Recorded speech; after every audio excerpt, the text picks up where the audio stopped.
Today, we're going to be talking about The Princess Bride, but no, not the movie. Not today, at least. We're going to be talking about the book. This book has trolled so many people. If you've only ever seen the movie and have never read the book, you would probably be very confused, like I was when I first read it. A few years back, I was given a copy of the book, specifically the 30th anniversary edition of The Princess Bride. I started to read it, but it was so annoying to me how the author just kept interjecting, and I thought that maybe because this was the anniversary edition, that maybe it was just like extra stuff. But no, a quick Google search revealed that I had been trolled.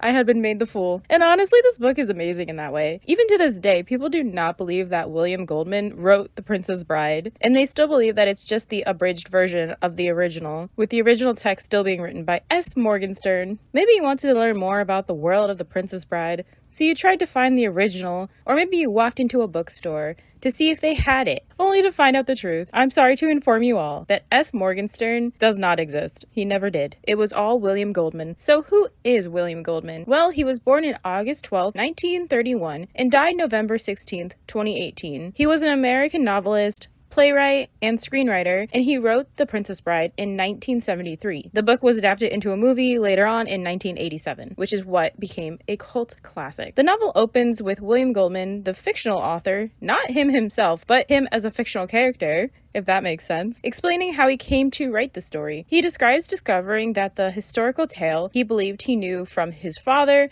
was actually a good parts abridgment. Upon finding the original, quote-unquote original, work by the equally fictional S. Morgenstern, Goldman decides to create his own good parts version, which forms the main narrative. And this is why so many people are confused as to who actually wrote this book. Because even though everything about this book, even the interjections from the author, are all fake. It's just his name with a fictional story. It's a spoof on fairy tales and telling fairy tales using just the good parts of the story. The whole book, everything in it, even when he's talking about his quote-unquote self and his sons, are all made up. It is all just a work of fiction. He doesn't even have a son. He only had 2 daughters. This is honestly one of the best trolls because most of the people that I know have only ever seen the movie and not the book. So they've never really had a reason to think that S. Morgenstern isn't real. Supposedly he had the idea for this book because one of his daughters wanted a bedtime story about a princess and the other one wanted a bedtime story about a bride. So he just combined the two. He later used that idea to write a story that was supposed to be a spoof on your stereotypical fantasy romances. He used a framing device to write the book, which I guess is very common for his work, but I say that and I haven't actually read any of his other works.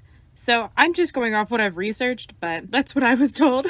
I would like to read some of his other stuff, but we'll hopefully get around to that. I think the reason that The Princess Bride became so well known and loved is honestly because who doesn't love a fantasy romance? Especially one that has true love in it, right? Now, I was not familiar with any of William Goldman's work prior to The Princess Bride, so I was definitely confused until I looked it up. If you're familiar with his work, you probably didn't get fooled by it, because I guess he was known for being a bit of a comedian and a troll. Like, I remember a part from the book where the characters are in the fire swamp, and William says that there was no heartfelt reunion between Buttercup and Wesley, so he decided to write one for himself that you could request from his publishing company, but later goes on to say that he thanks anyone who sent the requests in, but that none were ever sent out and none ever will. Truly an amazing troll, because he's the one who wrote the entire book to begin with. So he's the one who didn't write it in the first place. I was honestly surprised that nobody had ever talked about the book. I've seen the movie so many times. For so long, it was my comfort movie, and I would just have it on all the time. And I mean, now it's definitely a cult classic. I don't think there's many people who have never heard of or seen this movie. I've come to realize that unless you've read the book or have went to seek out the quote-unquote original text of the book, most people just don't know that the whole thing,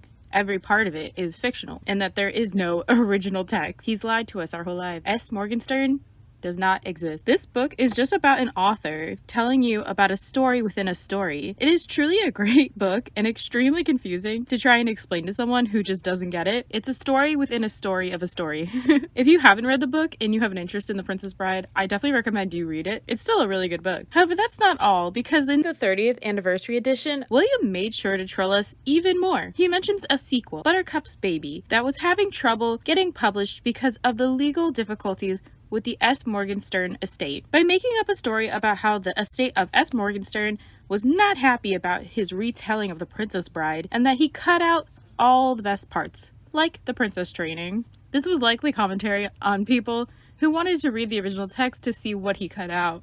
but obviously it didn't exist. William even implies that Florin and Gilder are real places, that, shocker, Stephen King, yes, that's Stephen King, has a family from there apparently. This fictional estate tells him that he no longer has the rights to the property, and that Stephen King himself would be doing the next sequel of Buttercup's Baby. William is upset with this news, so he goes to talk to Stephen King and ask him what the hell. Stephen King tells him that he cut out all of the important parts, which is very funny. But anyways, he says that it wasn't his fault and that it was his father's fault for reading him the story wrong. They have a heart-to-heart, and then Stephen King so graciously allows William to write the first chapter of Buttercup's Baby, which we get at the end of the book. How gracious of Stephen King. I mean, he's such a kind man. And any day now, Stephen King will release the rest of Buttercup's Baby. I'm pretty sure it was supposed to come out in like 2023. So, you know, any second now it'll come out. Don't worry, guys. This whole conversation with Stephen King is likely all made up, but I have to admit, there's something funny about the thought of William going to Stephen King's house to have this conversation with him as if it was real. To this day, I still hear people talking about Buttercup's Baby, and they're all surprised that Stephen King is supposedly writing it, and they couldn't wait for it to come out, even though we all know it was never going to come out in the first place. In the 30th anniversary edition of The Princess Bride, it included hints to the sequel's plot and a promise to have the full version complete by the 50th anniversary edition, which would have been in 2023. I guess he did want to actually write the sequel, but never came up with a good idea for how it should go. So it just never came out. I think a reason that this supposed sequel became like so well known was because the chapter of Buttercup's Baby was probably shared and talked about without the added context that the whole thing was just made up in the first place and that it was a spoof on romantic fairy tales. Because people who don't know already assume the original text is real, so it's not that hard to believe that there would be another story that came after it that was written by this fictional-esque Morgenstern. So what about you guys? Did you guys think that this was a real story written by S. Morgenstern? Or did you know that it was all written by William,